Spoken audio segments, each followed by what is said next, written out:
প্রমোদ চৌধুরী। প্রমোদ চৌধুরী বাংলা সাহিত্যের একজন উল্লেখযোগ্য সাহিত্যিক।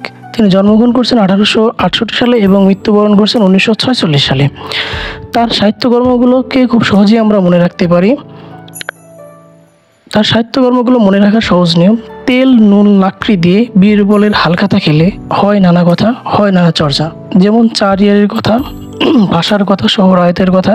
আমাদের শিক্ষা হওয়া উচিত আত্মকথা বলে জয়দেবের বই পড়ে, সাহিত্য খেলায় পদচারণ দিয়ে, প্রবন্ধ সংগ্রহ করে, যৌবনে দাও রাজটিকা আর আহুতি দাও সনেট 50 নীললোহিত ও গল্প সংগ্রহ করে।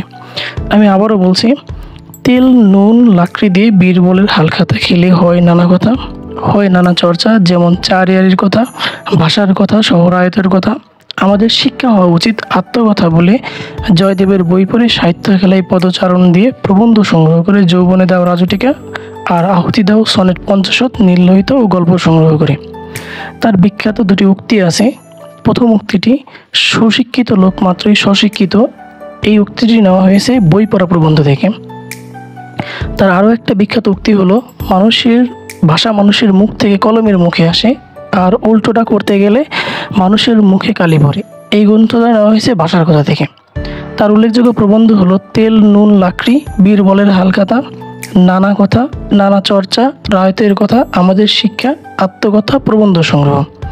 তার উল্লেখযোগ্য প্রবন্ধ হলো ভাষার কথা, জয়দেব, সাহিত্য খেলা, যৌবনে দাও রাজটিকা। কাব্যগ্রন্থ হলো পদচারণ, সনেট 50। গল্প, তার বিখ্যাত 3টা গল্পগ্রন্থ আছে, যেমন চারিয়ারের কথা, আহুতি, নীললোহিত ও গল্প সংগ্রহ। ধন্যবাদ।